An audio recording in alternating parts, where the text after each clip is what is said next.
नमस्कार दोस्तों, 5 महीने से धूल फांक रही एक फ़ाइल अचानक खुलती है। केस है थाना सदर सफ़ीदों का। इसमें जो अहम भूमिका निभाते हैं वो हैं एएसआई मलकीत सिंह, जो कि अभी सलाखों के पीछे हैं। घटना है 3 मार्च की, जब सफ़ीदों सदर थाने से टीम निकलती है।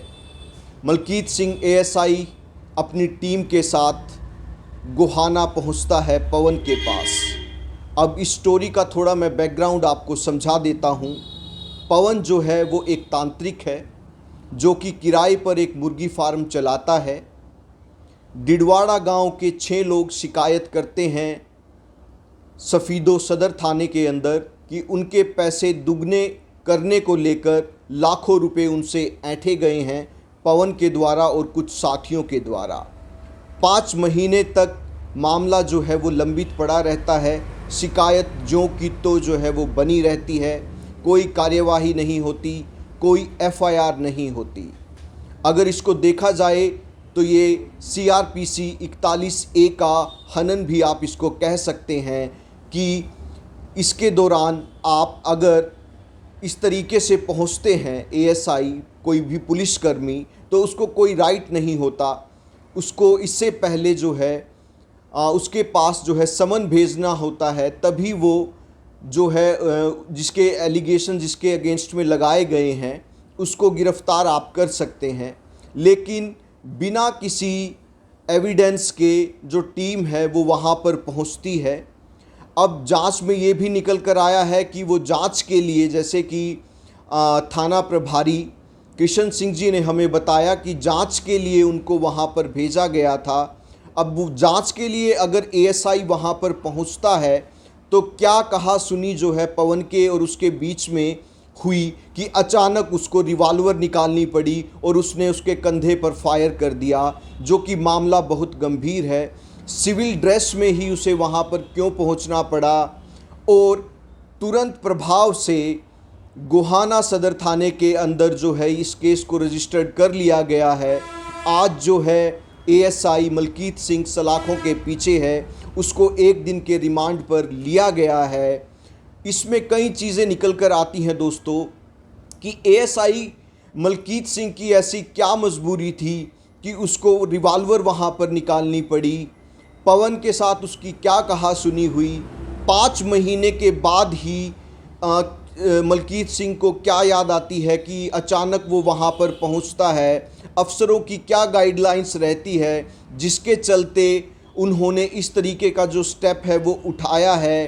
5 महीने के बाद वो सुध मिलती है, और अगर वो वहाँ पर सिर्फ़ और सिर्फ जो है उसको एक जो इसको बोल सकते हैं आप कि भाई एक शिकायत जो है, एक डॉक्यूमेंट्स उसको देने गया था कि भाई जिसके बिहाफ पर आगे की जो प्रोसेस है, प्रोसीडिंग्स हैं वो होनी थी, तो अगर वो ही देने के लिए गया था तो 3-4 लोगों की और राइडर्स की क्या ज़रूरत थी जिनको लेकर वो वहाँ पर पहुँचा।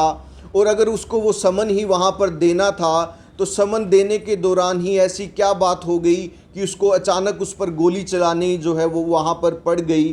तो यहाँ पर कहीं ना कहीं जो कानून है वो भी शक के दायरे में आता है। जो कानून की एक स्पष्ट कार्यवाही है उस पर सवाल उठते हैं। साथ ही यहाँ पर एएसआई जो मलकीत सिंह है उसकी भी जो एक आप कह सकते हैं कि उसकी जो आंतरिक भावना है वो कैसी रही होगी, वो किस मकसद को लेकर पवन के पास पहुंचा। क्या वो उसे ब्लैकमेल करना चाहता था, क्या वो किसी और तरीके से उससे पैसे ऐंठना चाहता था, या किसी और मंशा के साथ जो है वो वहाँ पर पहुंचा था, या ऑफिसर की ही ऐसी कोई गाइडलाइंस थी कि जिससे अचानक जो है कि गोली चलाने तक की नौबत आ जाती है।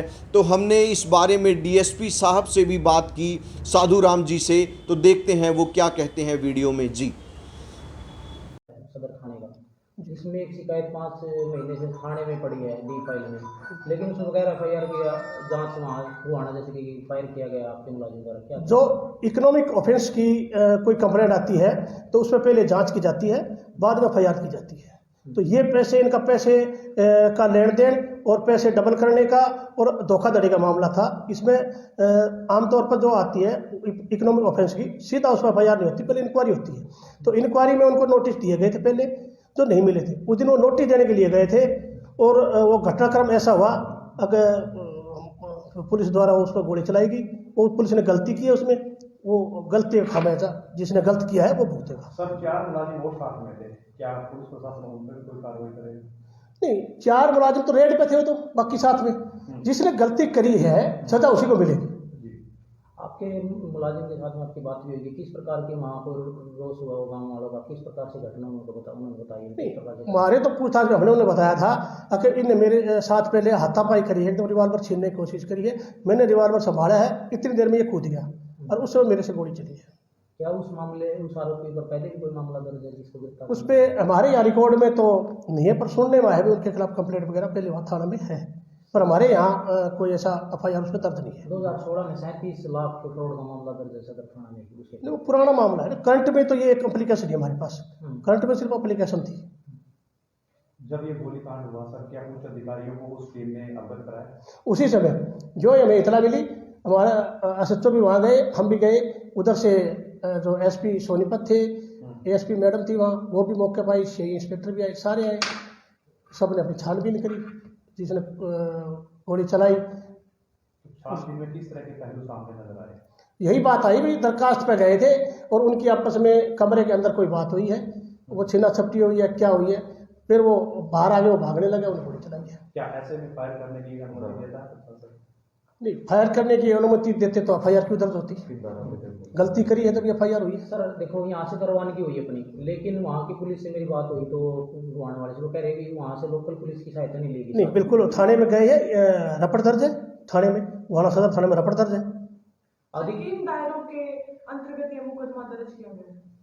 कौन सा? वो धाराओं किन धाराओं के तहत मदद किया गया?